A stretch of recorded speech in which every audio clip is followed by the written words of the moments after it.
Good morning. It's Monday. Means another fresh start to the week. All right, October 11th. The faith of a Gentile woman. Mark 7:24 through 30.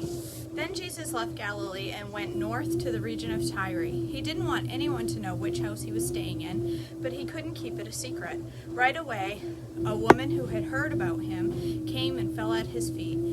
Her little girl was possessed by an evil spirit, and she begged him to cast out the demon from her daughter. Since she was a Gentile, born in Syrian Phoenicia, Jesus told her, "First, I should feed the children, my own family, the Jews. It isn't right to take food from the children and throw it to the dogs." She replied, "That's true, Lord, but even the dogs under the table are allowed to eat the scraps from the children's plate." "Good answer," he said. "Now go home, for the demon has left your daughter." And when she arrived home, she found her little girl lying quietly in bed, and the demon was gone. Matthew 15:21 through 28. Then Jesus left Galilee and went north to the region of Tyre and Sidon. A Gentile woman who lived there came to him, pleading, "Have mercy on me, O Lord, Son of David, for my daughter is possessed by a demon that torments her severely." But Jesus gave her no reply, not even a word.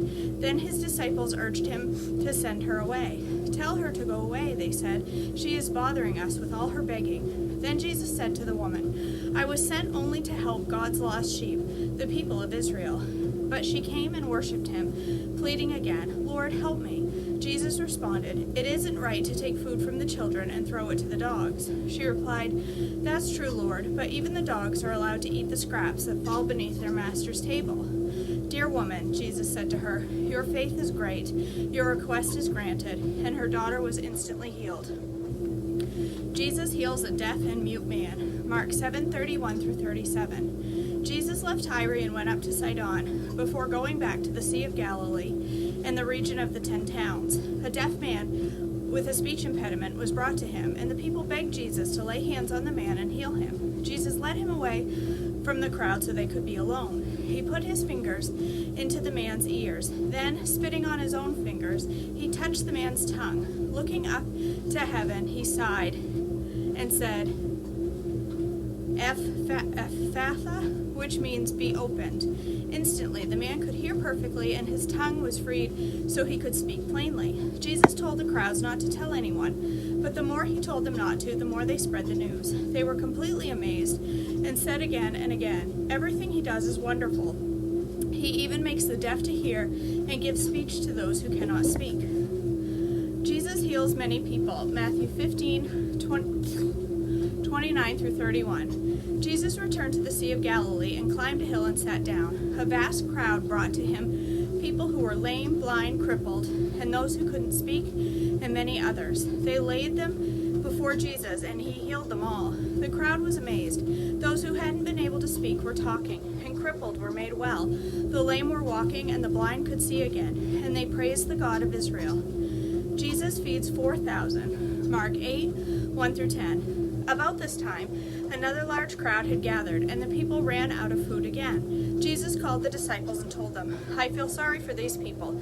They have been here with me for 3 days and have nothing left to eat. If I send them home hungry, they will faint along the way, for some of them have come a long distance." His disciples replied, "How are we supposed to find enough food to feed them out here in the wilderness?" "Were you not at the 5,000? Were you not there? What do you mean, how are you going to find the food?" Jesus asked, "How much bread do you have?" 7 loaves, they replied. So Jesus told all the people to sit down on the ground. Then he took the 7 loaves, thanked God for them, and broke them into pieces. He gave them to his disciples, who distributed the bread to the crowd. A few small fish were found too, so Jesus also blessed these and told the disciples to distribute them. They ate as much as they wanted, and afterward the disciples picked up 7 large baskets of leftover food. There were about 4,000 men in the crowd that day, and Jesus sent them home after they had eaten. Immediately after this, he got into a boat with his disciples and crossed over to the region of Dalmanutha. Matthew 15:32 through 39. Jesus called his disciples and told them, "I feel sorry for these people. They have been here with me for 3 days and have nothing left to eat. I don't want to send them away hungry, or they will faint along the way." The disciples replied, "Where would we get enough food here in the wilderness for such a large crowd?" Jesus asked, "How much bread do you have?" They replied, 7 loaves and a few small fishes. I have this one piece of hair that won't stay out of my mouth. It keeps making its way back. So Jesus told all the people to sit down on the ground. Then he took the 7 loaves and the fishes and thanked God for them, broke them into pieces. He gave them to the disciples, who distributed the food to the crowd. They all ate as much as they wanted. Afterward, the disciples picked up 7 large baskets of leftover food. There were 4,000 men who were fed that day, in addition to all the women and children. Then Jesus sent the people home, and he got into a boat and crossed over to the region of Magadan. Pharisees demand a miraculous sign. Matthew 16, 1-4. One day, the Pharisees and Sadducees came to test Jesus, demanding that he show them miraculous signs from heaven to prove his authority. He replied, "You know the saying, red sky at night means fair weather tomorrow, and red sky in the morning means foul weather all day. You know how to interpret the weather signs in the sky, but you don't know how to interpret the signs of the times. Only an evil, adulterous generation would demand a miraculous sign, but the only sign I will give them is the sign of the prophet Jonah." Then Jesus left them and went away. Mark 8, 11-13. When the Pharisees heard that Jesus had arrived, they came and started to argue with him. Testing him, they demanded that he showed them miraculous signs from heaven to prove his authority. When he heard this, he sighed deeply in his spirit and said, "Why do these people keep demanding a miraculous sign? I tell you the truth, I will not give this generation any such sign." So he got back into the boat and left them, and he crossed to the other side of the lake. Yeast of the leaders. Mark 8, 14-31. But the disciples had forgotten to bring any food. They had only 1 loaf of bread with them in the boat. As they were crossing the lake, Jesus warned them, "Watch out, beware of the yeast of the Pharisees and of Herod." At this, they began to argue with each other because they hadn't brought any bread. Jesus knew what they were saying, so he said, "Why are you arguing about having no bread? Don't you know or understand even yet? Are your hearts too hard to take it in? You have eyes, can't you see? You have ears, can't you hear? Don't you remember anything at all? When I fed the 5,000 with 5 loaves of bread, how many baskets of leftovers did you pick up afterwards?"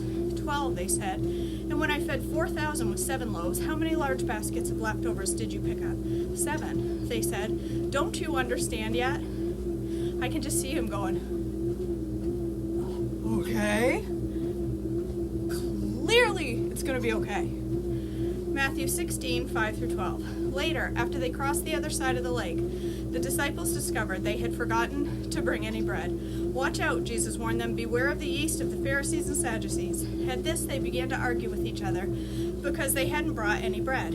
Jesus knew what they were saying, so he said, "You have so little faith. Why are you arguing with each other about having no bread? Don't you understand yet? Don't you understand even yet? Don't you remember the 5,000 I fed with 5 loaves and the baskets of leftovers you picked up? Or the 4,000 I fed with 7 loaves and the large baskets of leftovers you picked up? Why can't you understand that I'm not talking about bread? So again, I say, beware of the yeast of the Pharisees and Sadducees." Then at last they understood that he wasn't speaking about the yeast in bread, but about the deceptive teaching of the Pharisees and Sadducees. All right.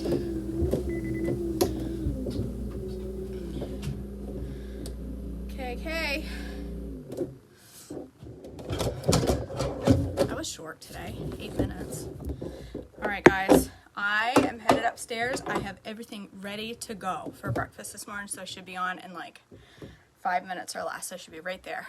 I am making a burrito in a mug and a big boy this morning with okra, because I need my okra this week. So, okay, you guys, I love you all. I hope to see you upstairs for breakfast. If not, I will see you tomorrow morning for more Treadmill Devotions. I love you all. Have a blessed Monday.